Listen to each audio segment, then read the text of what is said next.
Alors nous sommes toujours au 3D Print de Lyon avec Franck, ici présent, qui s'occupe de la formation. Alors Franck, Réacteur 3D, c'est un nouveau programme de formation qui vient de sortir. Est-ce que vous pouvez nous en dire plus? Tout à fait. Donc, le programme Réacteur 3D, c'est avant tout un programme qui est appuyé par la plateforme Compétences et Emploi de la métropole lilloise, où donc on a pu être financé donc, par cette plateforme pour construire des référentiels de formation pour pouvoir faire des certifications professionnelles. Donc, l'objectif est évidemment de monter des formations qui correspondent aux besoins des entreprises. C'est pour ça qu'on met en place des audits, des entreprises qui ont déjà intégré la fabrication additive afin de pouvoir monter un référentiel cohérent avec le besoin des entreprises et donc le marché. Et derrière, donc, monter un CQP qui correspondra à leurs besoins. Évidemment, ce n'est pas que ça. L'objectif, c'est de répondre aussi aux besoins de ceux qui ont soit une faible acculturation à l'impression 3D, soit qui ont déjà intégré la fabrication additive.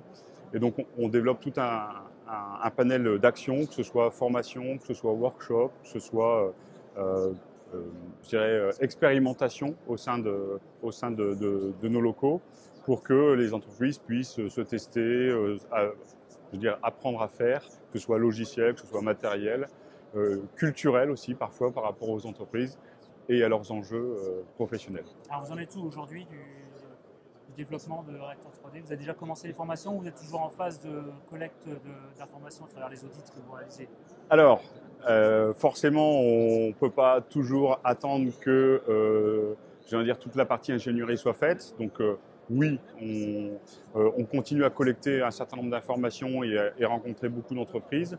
Néanmoins, on a déjà initié quelques formations, alors que ce soit de la formation aux enjeux, pour bien comprendre ce qu'il y a derrière la fabrication additive, hein, que ce soit numérique, que ce soit technologique, que ce soit culturel, que ce soit dans les business models que ça peut développer. Donc ça déjà, sont des choses qui existent et qui existent depuis pas mal de temps, hein, vu que nous, ça fait déjà quelques années qu'on fait de la formation dans le domaine.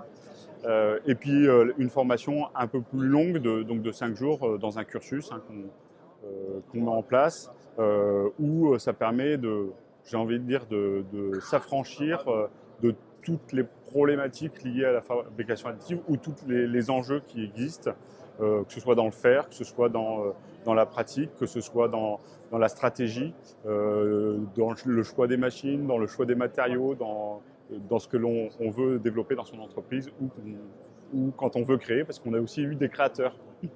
Alors, vous faites des formations à la carte et des formations tout le temps. Enfin, déjà, voilà, c'est ça. Alors, effectivement, c'est intéressant. C'est-à-dire que oui, effectivement, on fait soit à la carte, c'est-à-dire au choix, on veut faire un peu de CAO, on veut faire apprendre à utiliser une machine FDM, apprendre à faire de l'optimisation topologique en fonction du niveau de maturité, ou alors on accompagne l'entreprise en faisant un audit préalable sur la faisabilité, l'opportunité d'aller vers la fabrication additive. On développe tout un plan d'acculturation, que ce soit de formation des équipes et des enjeux sur quelle technologie s'orienter et on les amène avec de l'expérimentation, avec des premiers essais jusqu'à l'intégration. Et quand je parle d'intégration, ça ne veut pas dire forcément achat d'une machine, mais tout au moins intégrer la fabrication additive dans les process de production de l'entreprise. Et après, l'entreprise a le choix, une fois qu'elle a intégré ça dans ses process, d'acheter ou pas, d'investir ou pas dans la fabrication additive. D'accord. Alors aujourd'hui, votre marché est plutôt orienté B2B, industrie? Alors, oui, forcément. Alors, j'ai envie de dire essentiellement TPE-PME ou TPI-PMI, vu que c'est aussi la cible pour laquelle on est soutenu.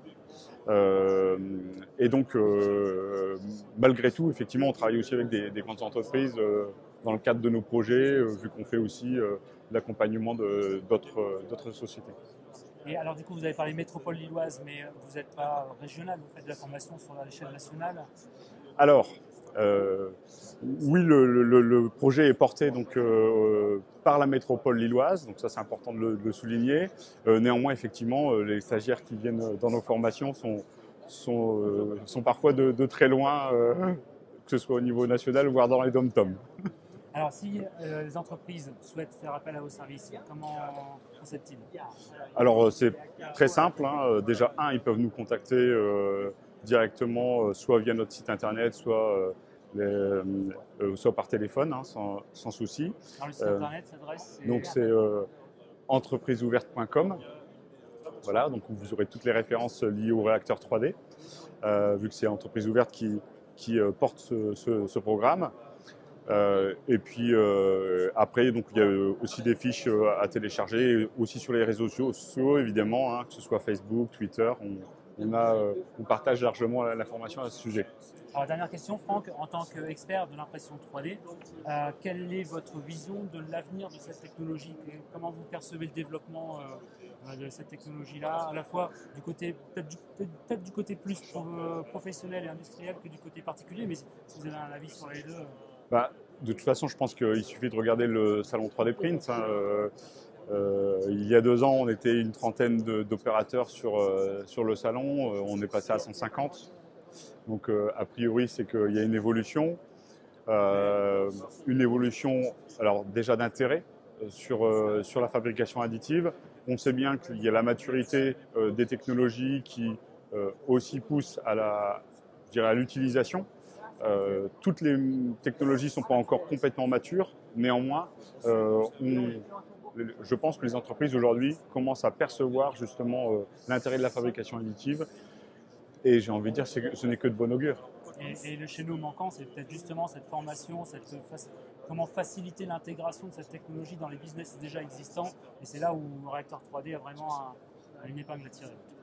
Mais je pense que voilà, on a essayé de mettre justement le maillon manquant dans tout ça. Hein. C'est-à-dire que de la technologie au business, il faut pouvoir faire un peu le tri et y aller en connaissance de cause. C'est pourquoi on a voulu monter ce que j'appelle un marchepied pour aller jusqu'à l'intégration de la fabrication additive, en pouvant se former, en pouvant expérimenter, en pouvant aussi mutualiser des moyens, parfois, parce que l'aspect financier est non négligeable sur certaines machines, surtout pour des TPE-PME.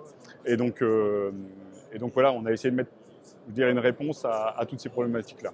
Voilà, donc si vous avez des besoins en formation, en intégration de nouvelles méthodes de fabrication telles que l'impression 3D, n'hésitez pas à contacter Réacteur 3D par le biais de Franck Kazeski. Merci Franck. Merci. Bonne continuation. Merci.